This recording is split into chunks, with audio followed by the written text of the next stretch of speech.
సాక్షాత్తు నరేంద్ర మోడీ అన్నాడు, రేవంత్ జీ మేరా సే జూట్ జావో అన్నాడు. అది నిజం కదా? జుడ్జావో అని ప్రధానమంత్రి హోదాలో మాట్లాడము ఆయనకు మనం వదిలేసేయాలి. అంటే వారికి డిస్ట్రక్షన్ అలవాటు, మా కన్స్ట్రక్షన్ అలవాటు. వారు ప్రభుత్వాలు ఏర్పడ్డ తర్వాత వాటిని కూల్చడం వాళ్ళు నేర్చుకున్నాం. మేము ప్రజాస్వామ్యబద్ధంగా ప్రజల అనుమతితోని ప్రభుత్వాలు ఏర్పాటు చేయడం మేము నేర్చుకున్నాం. వారికి మాకు తేడా అదే.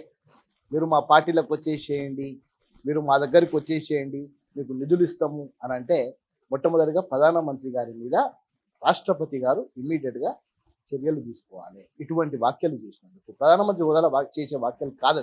ఇంటర్వ్యూ స్టార్ట్ చేసినప్పటి నుంచి ఒక విషయం జరుగుతుందని అడగవచ్చా? అడుగు. అంటే మీలో నిజంగా ఒక పాత ప్రీతం ఎవరైతే ఉంటారో అది కనిపిస్తలేడన్న.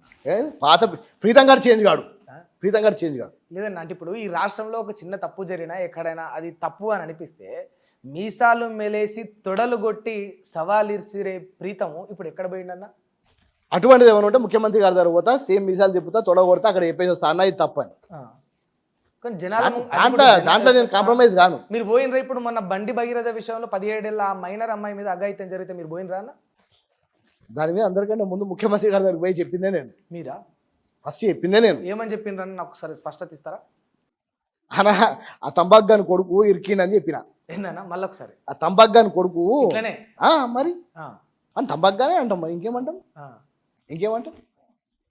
ఆ తంబాకు గాని కొడుకు ఇరికిండన్నా అని దాన్ని గట్టిగా చేసి అని బొక్కలు నూకాలే, చిన్న చిన్న పొర్లతో ఏందన్నా అని చెప్పి. అంటే సరే మీరు అన్నారు ఆ మాట, నేను అనలేను. కానీ ఇప్పుడు బండి సంజయ్ మరి నిజంగా ఆయన ప్రొటెక్ట్ చేసింది మీరు ఎవరికైతే అర్జీ పెట్టుకోరు ఆ రేవంత్ రెడ్డి కాదా? రేవంత్ రెడ్డి గారు ప్రొటెక్ట్ చేసిండ్రా? చేయలేదా? ఏ విషయంలో ప్రొటెక్ట్ చేసిరండి? మైనర్ అమ్మాయి విషయంలో. ఇప్పుడు బండి భగీరథను ఎక్కడ ప్రొటెక్ట్ చేసిరండి? జైలు వేసినాం కదా. ఎప్పుడు జైలు వేసిరన్నా? అమ్మ, కేంద్ర మంత్రి కొడుకుని తీసుకెళ్ళి దాచిపెట్టుకుంటే దాన్ని కూడా రేవంత్ రెడ్డికి లింకప్ చేస్తే నాకు అర్థం కాదు. రేవంత్ రెడ్డి ఇంట్లోనే దాచిపెట్టుకున్నారన్నారన్న. ఈ రేవంత్ రెడ్డి నేనేమంటున్నా, రేవంత్ రెడ్డి ఇంటి గేటు దగ్గర దాకా కనీసము వాళ్ళ కుక్కను కూడా రానియాడు. బండి సంజయ్ కుక్కనా? వాళ్ళ కుక్కను కూడా దగ్గర రానియాడు అంటున్నావు మా రేవంత్ రెడ్డి గారు. నువ్వు ఇంకా వాళ్ళ కొడుకుని అంటున్నావు నువ్వు. అంటే నిజంగా ఫోన్ చేయలేదా అన్న బండి సంజయ్ రేవంత్ రెడ్డికి బండి భగీరథ విషయంలో? ఫ్రెండ్లీగా ఏమైనా చేసుకుంటే నాకు తెలియదు, వాళ్ళ మధ్యలో ఫ్రెండ్షిప్ ఉందా నాకు తెలియదు. ఫ్రెండ్లీ కాదు ఈ కేసు విషయంలో. అదే నేనేమంటున్నా, రేవంత్ నాకు ఫోన్ చేసిండా లేదా అన్న ఫోన్ చెక్ చేయలే, ఈయన ఫోన్ చేసిండా లేదా, ఆ కేటీఆర్ కేసీఆర్ లెక్క నేను ఫోన్ ట్యాపింగ్లు చేపియలే, మాకు అలవాట్లు లేవు. రేవంత్ రెడ్డి గారు స్పష్టంగా బండి భగీరథ ప్లేస్లో ప్రీతం గాడున్న బొక్కలేస్తాడు, నువ్వు గుర్తుపెట్టుకో. నేను దగ్గర కదా, నేనున్నా బొక్కలేస్తాడు, సొంత తమ్ముడున్నా బొక్కలేస్తాడు, నువ్వు గుర్తుపెట్టుకో. రేవంత్ రెడ్డి గారు నేను అంటున్నా కదా, నిజంగానే he's not a politician, he's a leader. Bandi Bhagiratha విషయంలో నరేంద్ర మోడీ గారు వస్తుండే, దాని ముందు రోజు ఏదో జరిగింది, దాని 2 రోజుల ముందు నైట్ ఏదో జరిగింది. దాని తర్వాత రేవంత్ రెడ్డి గారు కూడా కంటిన్యూస్ టూర్స్లలో ఉండే, దాని నెక్స్ట్ రోజు అది బాగా ఫోకస్ అయింది. రేవంత్ రెడ్డి టూర్లో ఉంటే పోలీసులు అందరూ ఉన్నట్టు కాదు కదా అన్న? ఏది నేను అదే చెప్తున్నా వినండి. కేసు అయింది హైదరాబాద్లో. ప్రధానమంత్రి గారి పర్యటన రోజే అన్న ఇట్లా జరిగిందన్న, ఈ తంబాకు గాని కొడుకు ఇట్లా చేసిండు, ఆల్రెడీ వాడు అప్పుడు ఒకసారి కొట్టుండే హాస్టల్లో, నీకు గుర్తుందో లేదు? ఈ గీండాయిజం నడవదు తెలంగాణలో అని మొత్తం పచ్చల వరకు కూడా గిట్లా చేస్తే పిచ్చి పిచ్చి చెక్కలు చేస్తే అటు ఓడన్నా కానీ అని గట్టిగానే మాట్లాడడం జరిగింది. దాని తర్వాత ప్రధానమంత్రి సభ అయిపోయిన తర్వాత మళ్ళీ ఈవినింగ్ అన్న ఇమీడియట్గా డీజీపీకి కాల్ఫర్ చేసి ఏమైందా, ఏం సంగతి ఏంటి అంటే, సార్ మొత్తం టోటల్ బందోబస్తులో ఉండే సార్ ఇది, దాని గురించి అని చెప్పి ఆయన మీద ఆల్రెడీ మనం ఒక టీంని పెట్టినాము, కానీ ఆయన దొరకట్లేడు సార్, ఎక్కడ పోయిండో, ఇమీడియట్గా స్పెషల్ టీమ్స్ని పెట్టి చేయండి అని చెప్పి. నాకు అర్థం కాదు కానీ పారిపోయి దాచుకుంటే ఏం చేస్తాం? ఫోన్ ట్యాప్ చేయొచ్చు అంటే మీరు సిగ్నల్స్. ఇగో మా సంజన్న తంబాకు బిజినెస్ అని నీకు తెలుసు కదా, అది నిజమే, నీకు మజాక్ కావాలి. ఆ తంబాకులో కూడా దొరికింది కదా అప్పుడు, గిట్కాలు కేసులో దొరికింది, నీకు తెలియదు, పాత కేసు. అయితే సీక్రెట్ సెల్స్ ఉంటాయి కదా, ఇవన్నీ బిజినెస్ ఎక్కడ జరుగుతాయి? చీకటి రాజ్యంలో జరుగుతాయి.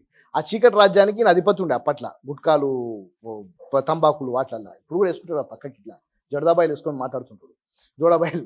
అయితే తీసుకెళ్ళి ఆ జోడాబాయిలు అందరూ పెడితే మేము ఎక్కడ వెతకగలుగుతాం? వాళ్ళు ఇంట్లో వెతికిండ్రు, దొరకలే. ఇప్పుడు మీరే పట్టుకురా? ఏది మీరు పట్టుకురా పిల్లగాన్ని? మరి లేకపోతే వచ్చి లొంగిపోయారట ఆ పిల్లగాని. ఇక దొరికించుకునే దగ్గరికి అందరూ వచ్చి చెప్తాను మేము వచ్చి లొంగిపోయినామని. లొంగిపోయేటోడు ఎందుకు మరి పోలీస్ స్టేషన్కి రాలే? ఎందుకో తప్పు చేయనోడికి రాలే? ఆడు మొత్తం వాయిస్ రికార్డులు బయట పడుతున్నాయి కదా. ఆ పోరగాడు ముందటి నుంచి తండ్రి దగ్గర తనయుడే. నిజంగా అంటున్నా కదా, తండ్రికి మించే. మరి తండ్రి అన్నా కానీ ఒక రేంజు.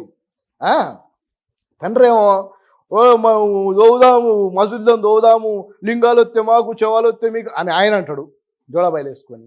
ఇలా కొడుకేమో మొత్తం మందు వేసుకుంటా, ఇక చిన్నపిల్లలు లేదు పెద్ద పిల్లలు లేదు, అంతా ఈడ పెద్ద తోపుగాడు లెక్క అనమాట. ఈయననేమో ఈయన దగ్గర ఏం లేదు, ఎగిరెగిరి పడుతుంటాడు. నేను చూసుకుంటా అనో నీకు ఎందుకు అనో అనో అంటాడు ఈడు. ఆడేమో పెద్ద రౌడీ గాడి లెక్క. వాడు హాస్టల్లో ఒకసారి దొరికినప్పుడే తండ్రి ఏం చేయాలి, మెత్తగా 2 దోమి బిడ్డకి ఇవన్నీ చేయకని చెప్పాలి. కానీ ఆఖరికి ఇప్పుడు ఏమా పోయి ఆడ ఊకునే, లోపల పోయి ఊకునే. తండ్రి దగ్గర తనయుడు అంటున్నా. మా రేవంత్ రెడ్డి ఇట్లాంటి వాళ్ళని పిప్పి పిప్పి తీస్తాడు, ఆశామాషే కాదు. బయటికి యాక్టింగ్ చేస్తాడు రేవంత్ రెడ్డి, ఇంటర్నల్ గా సంబంధాలు యాక్టింగ్ చేయాల్సిన అవసరం ఉంది. మా రేవంత్ రెడ్డి యాక్టింగ్ చేయకపోతే మీరు సిట్ ఎప్పుడు వేయాలి, యాక్టింగ్ చేయకపోతే మీరు బండి భగీరథని ఎప్పుడు అరెస్ట్ చేయాలి, కేసు అయినాక 8-9 రోజులకు ఆ పిల్లగాన్ని పట్టుకుంటే ఏందన్నట్టు అన్నది. నేనేమంటున్నా, నిజంగా బీజేపీకి చిత్తశుద్ధి ఉంటే ఫస్ట్ బండి సంజయ్ని మంత్రివర్గం చెప్తున్నా నేను.